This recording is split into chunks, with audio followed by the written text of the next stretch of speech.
Ladies and gentlemen, thank you for standing by.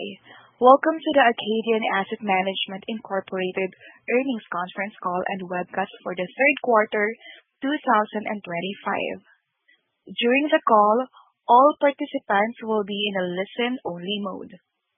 After the presentation, we will conduct a question-and-answer session.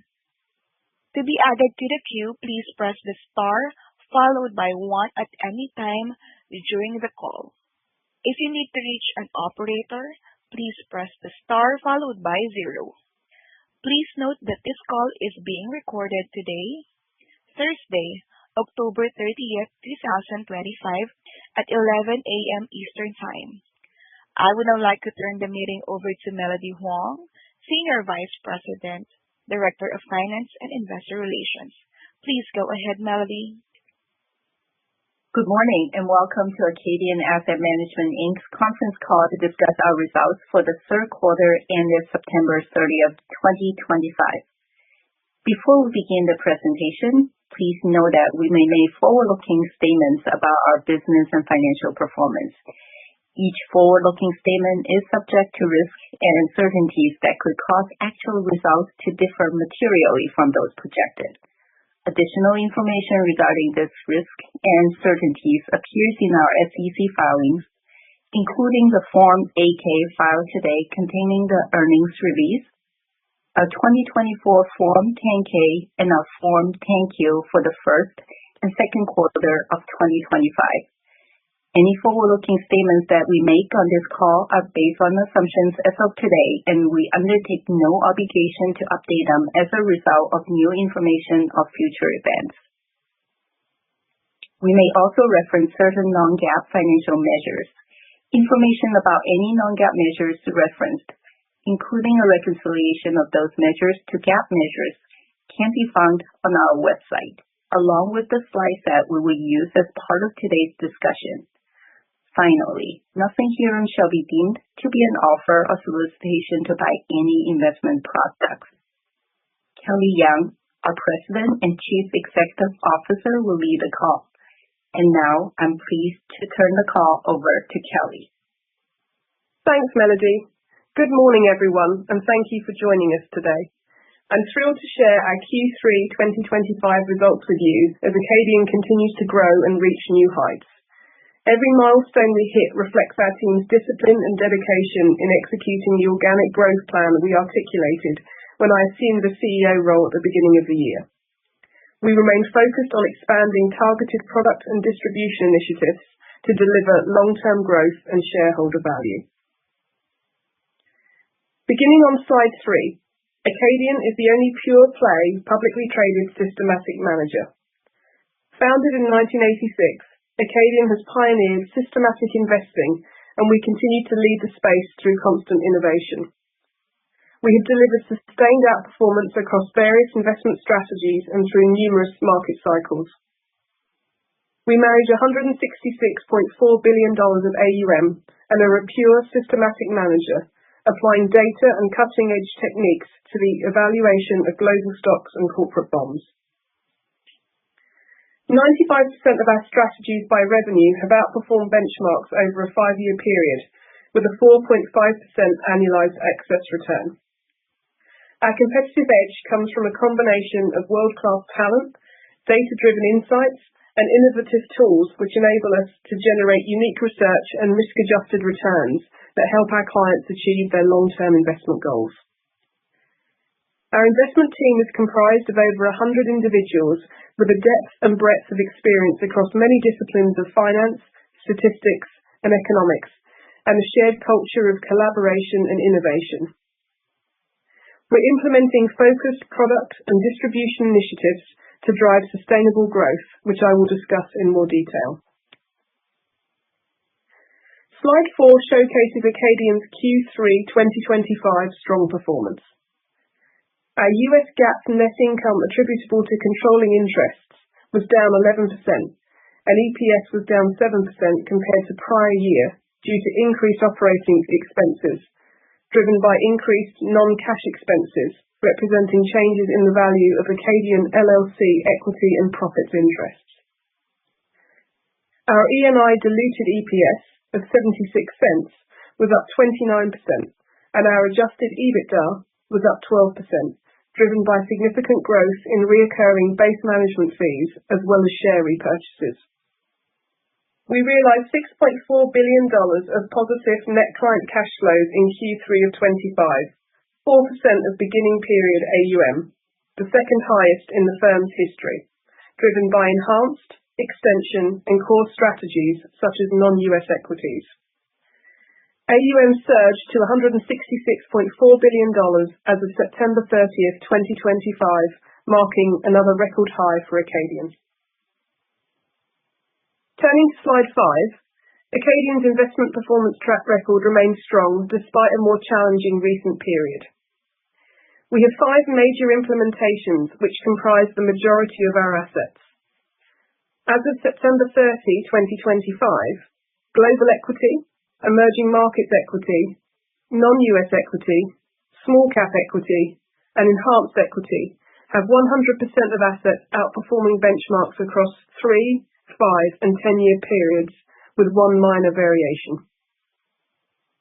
Global equity markets delivered strong returns in Q3 of 25. However, crowding in lesser quality, high beta stocks created a more challenging environment for Acadian's fundamentally driven, quality-orientated approach. We have seen these periods before, but remain confident in our approach and believe we are well positioned for when markets refocus on company fundamentals. Slide 6 details how our disciplined, systematic investment process has weathered various market cycles and generated meaningful long-term alpha for our clients. Our revenue weight 5-year annualized return in excess of benchmark was 4.5% as of the end of Q3 2025 on a consolidated firm-wide basis.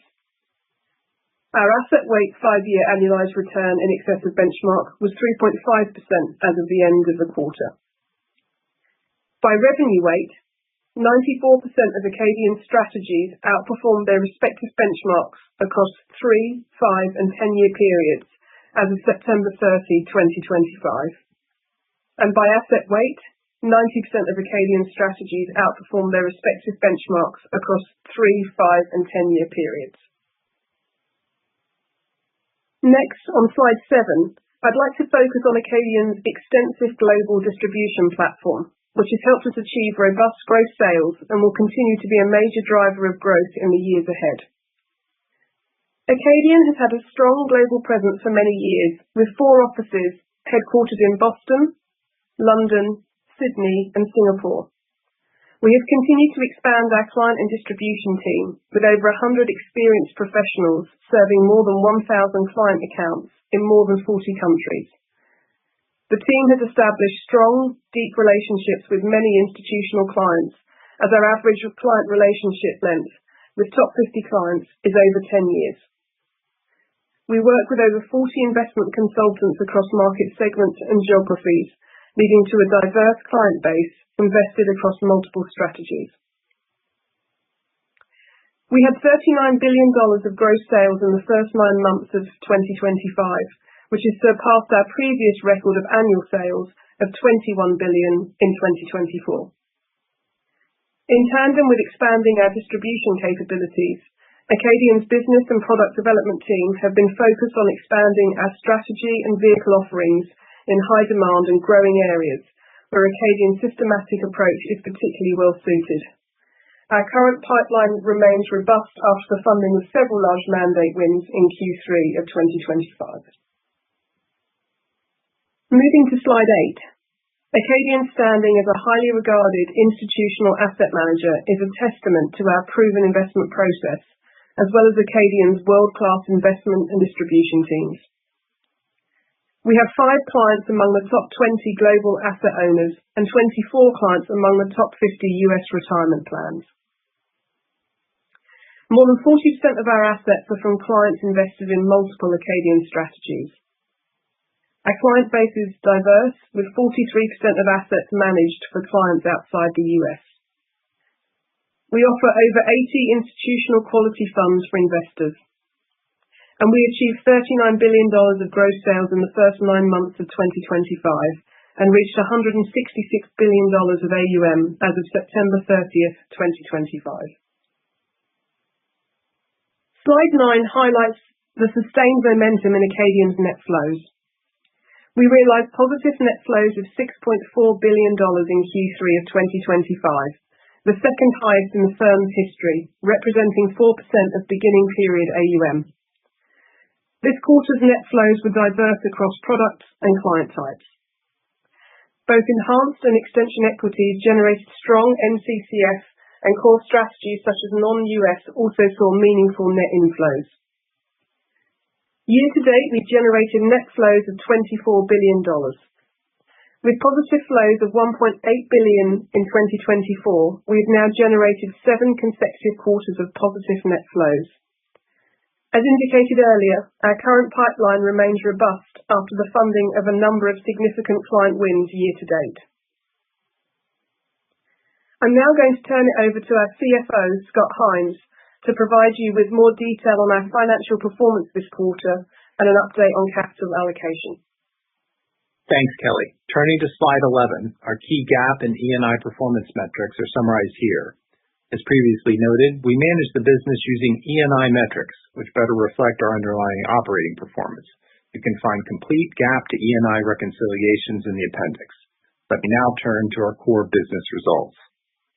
Starting on slide 12, Q3 25 E&I revenue of $136 million increased from Q3 24 by 12%, primarily due to management fee growth, partially offset by a decline in performance fees. Management fees increased 21% from Q3 24, reflecting a 34% increase in average AUM driven by strong positive NCCF and market appreciation. Moving to slide 13, in Q3 25, our E&I operating margin expanded 157 basis points to 33.2% from 31.7% in Q3 24, driven by increased E&I management fees.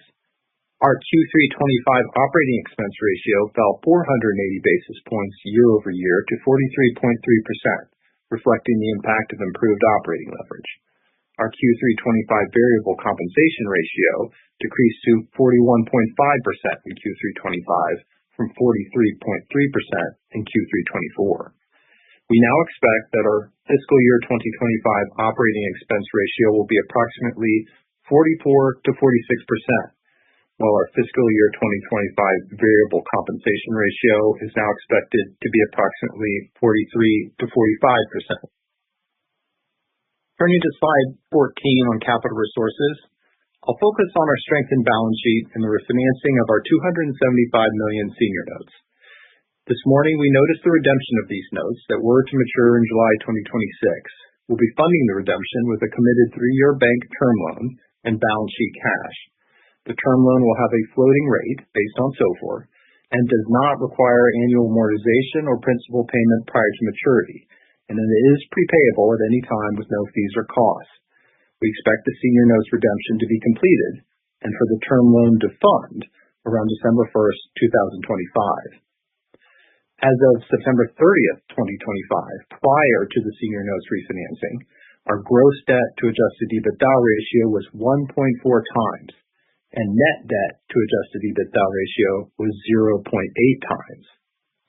As adjusted for our senior notes refinancing, our gross debt outstanding declines from $275 million to $200 million, with our gross debt to adjusted EBITDA ratio moving lower to approximately 1 times, and our net debt to adjusted EBITDA ratio to approximately 0.9 times.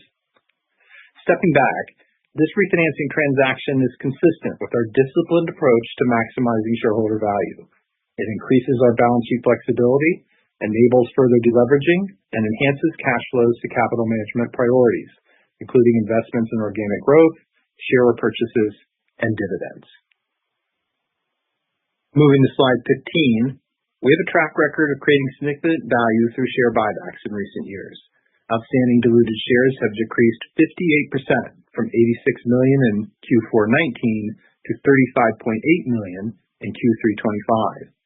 Over the same period, $1.4 billion in excess capital was returned to stockholders through share buybacks and dividends. During the third quarter of 2025, we repurchased 0.1 million shares, or 5 million of stock, at a volume-weighted average price of 48.58.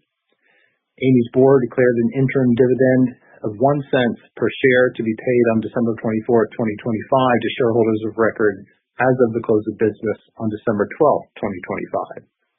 Going forward, we expect to continue generating strong free cash flow and deploying excess capital that maximizes shareholder value.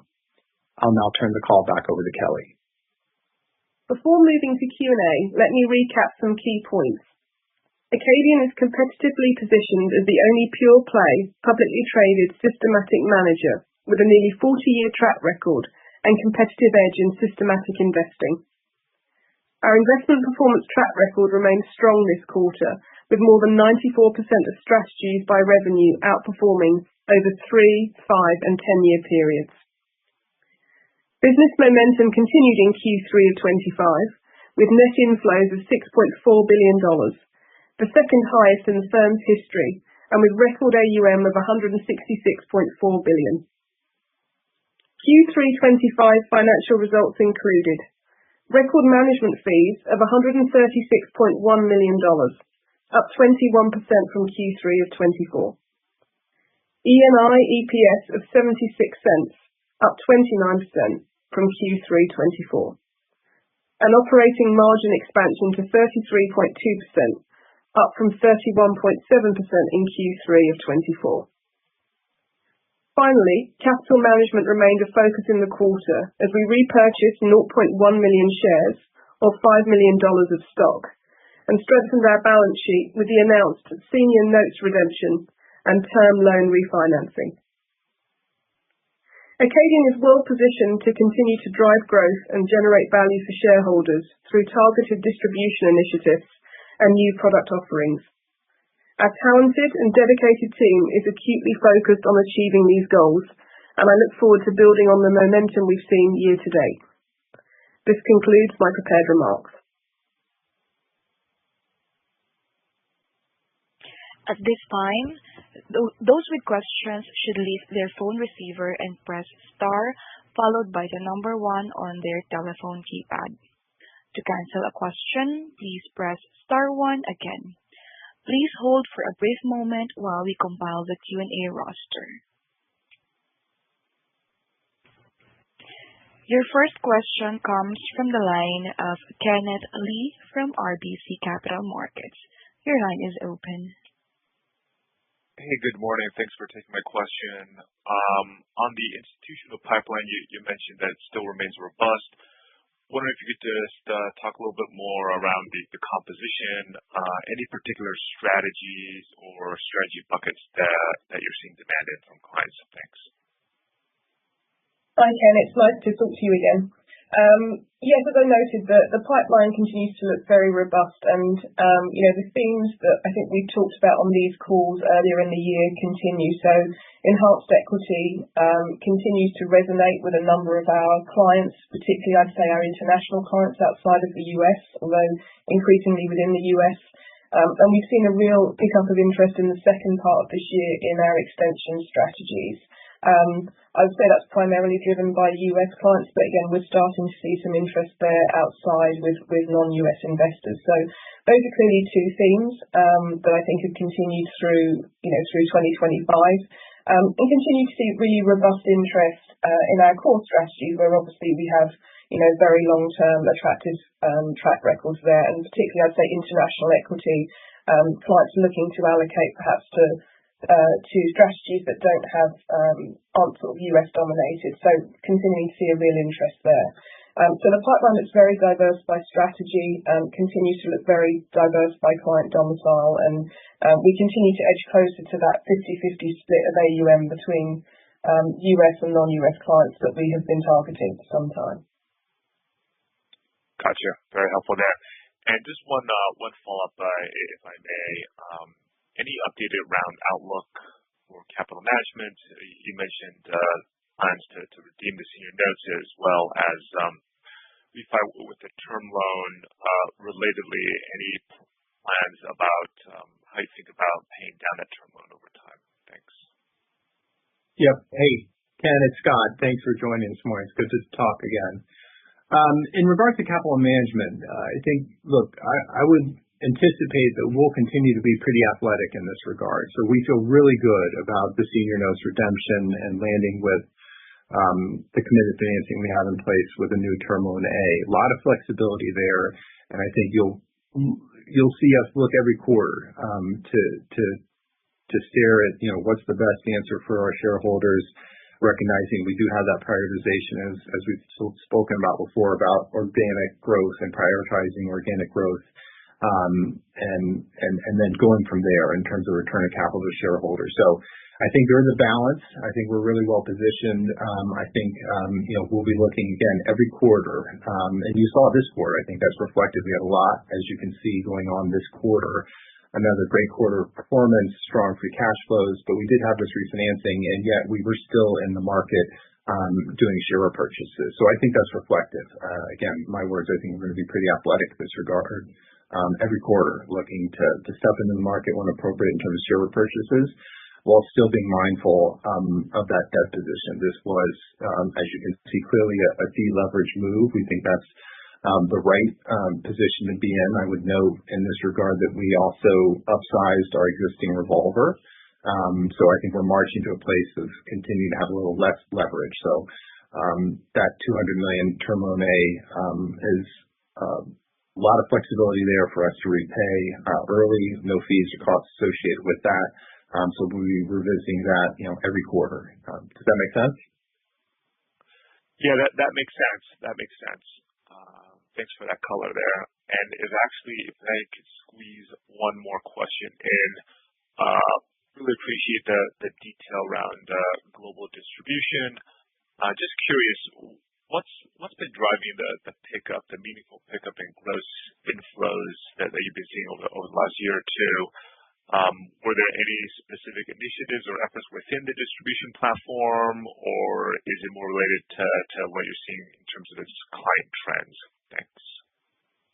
Sure. Yeah, I think it's a bit of both, Ken. I mean, we've very thoughtfully added resources to our distribution and client service teams across the globe to continue to service our clients, to the best of our abilities, and obviously continue to focus on sort of newer channels or channels that have been underpenetrated. So I do think that it's a testament to the quality of the team that we've built here. We've also very intentionally tried to build out a suite of pooled funds. We have a UCITS range that works very well for our non-US clients. We've continued to build out our Delaware and CIT ranges within the US. So again, I think making ease of access for clients a lot better.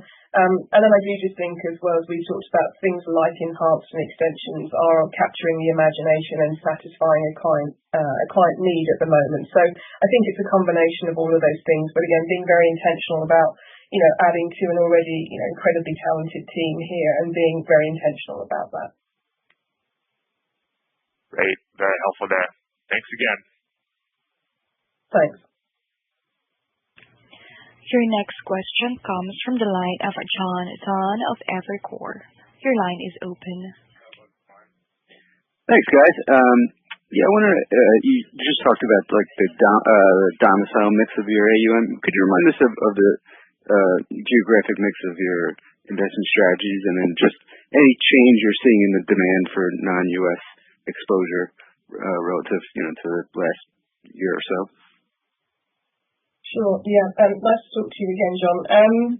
Yeah. So we have seen a real pickup in interest, I would say, over the last 12 months in international strategies. It's one of our core strategies here, and I would say alongside global and emerging markets, and is our longest track record at the firm. So again, Acadian is very much known for international investing, and we have, I think, a strong brand advantage there. What's been quite interesting, I think, for us is not just seeing a pickup in interest of these strategies from our US domiciled clients, but starting to see some of our non-US clients thinking in this more sort of international or ex-US space. So again, I think there are different drivers, but that's sort of a newer trend that we've seen, and I certainly think we're going to benefit from a tailwind there, given our long-standing track record and the established brand in that space. Gotcha. And then relatedly, one of your competitors recently said that they've seen other managers that kind of pulling back from emerging markets over the past year. Would you agree with that? And maybe just a little more on emerging markets specifically. Sure. Yeah. I think if we'd been talking in 2024, I would have probably completely agreed with that statement. I think through this year, we are seeing pockets of interest in emerging. Again, I think, Acadian has been established as an emerging markets manager since the early 1990s. So again, I think that very strong, robust track record that dates back decades means that perhaps we're kind of front and center when folks are thinking about systematic exposure to EM. I certainly don't think that we're seeing the level of demand there that we are in things like, developed international. I think that's a fair statement. But again, I think we are seeing some pockets of interest, be it on the back of, 2 or 3 years, I think, of relatively flat demand. Got it. And maybe just one quick modeling one. Could you just kind of outline the puts and takes of the fee rate from here? Yeah. Hey, John, it's Scott. Yeah, I mean, as you know, we've and Kelly's already touched on it. We've seen a bit of a transition, and it's purposeful given the amount of traction that Enhanced specifically has gotten in recent quarters. And particularly in the second quarter, the prior quarter, when we saw, as you know, another really strong quarter of inflows, particularly in Enhanced, you saw a bit of downward pressure on the fee rate, and then for all intents and purposes, we're more of a run rate reflecting those inflows and Enhanced in a large way in the second quarter and again in this quarter.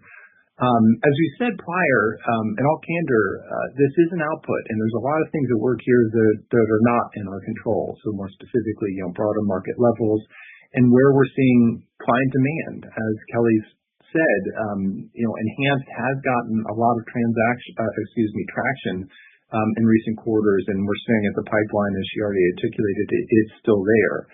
However, there are other products, and I would say, to be clear, that when we think about Enhanced from the start of the year and the management fee rate, in the call it upper 30 basis points, it would often be somewhat lower than that. But other products that we are seeing also traction in could be higher than that upper 30 basis points rate. So I say that in that we have seen some chunky installations.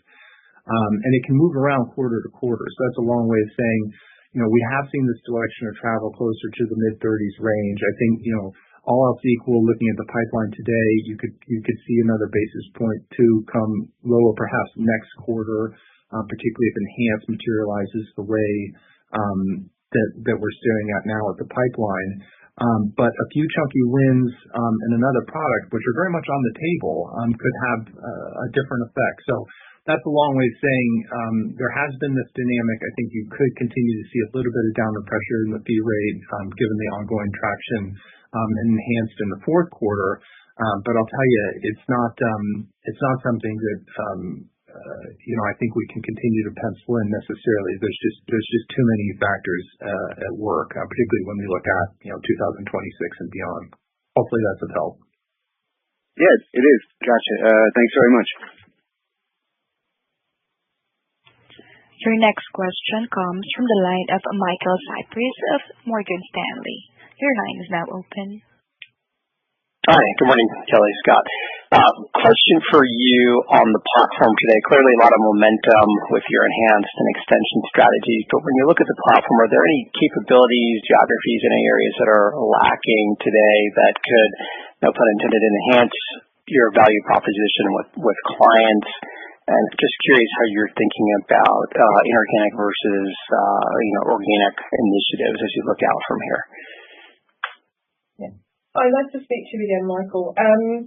Yes, as you've noticed, Enhanced and extensions have been a great story for us, as have our core capabilities, and I think being able to support clients as they're looking at different points on the risk curve has been very helpful for us from a business and organic growth standpoint. We haven't touched on systematic credit, but I think, as you know, we very actively have built out an offering there. I think still perhaps over the medium term where we expect to see much larger flows there.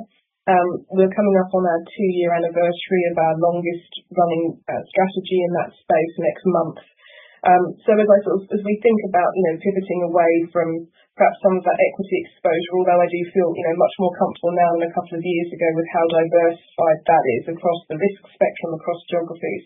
Systematic credit is also something that the team is very focused on, having some really interesting conversations with existing and prospective clients there as systematic becomes, gains traction and is gaining attention in the credit space. So I think for us over the sort of short to medium term, that's going to continue to be a strong area of focus. And again, I'm hopeful that we see, assets follow those strong track records that we're building, be it that, we're still sub 2 years on those track records as we sit here today. And then just on the systematic fixed income, maybe you could elaborate on how that's contributing today, how you think about that evolving over the next couple of years, and what are some of the steps you're taking around to build that out? And do you feel you have the capabilities on the fixed income front, systematic capabilities to capture the opportunity set?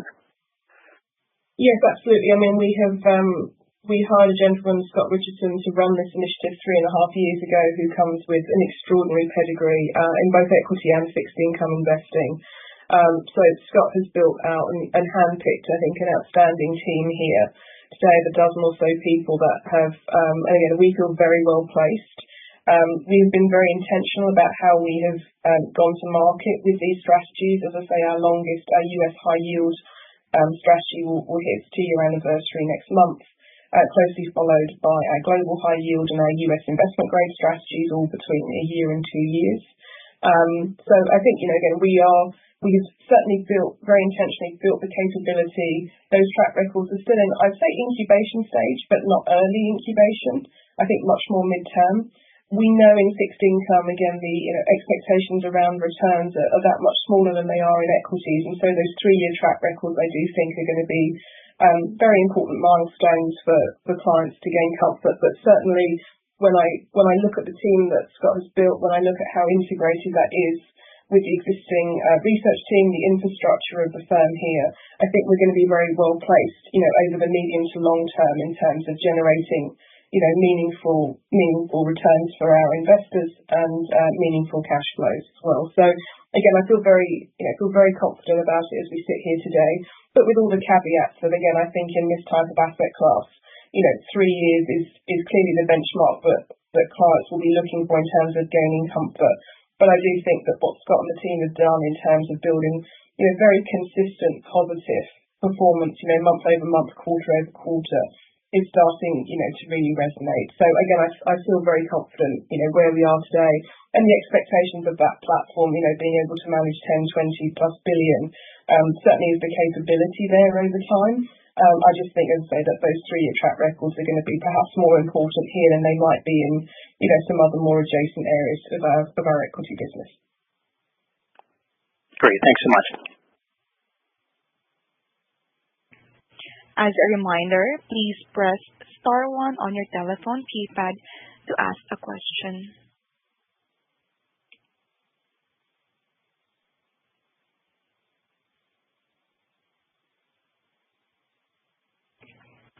And this concludes our question and answer session.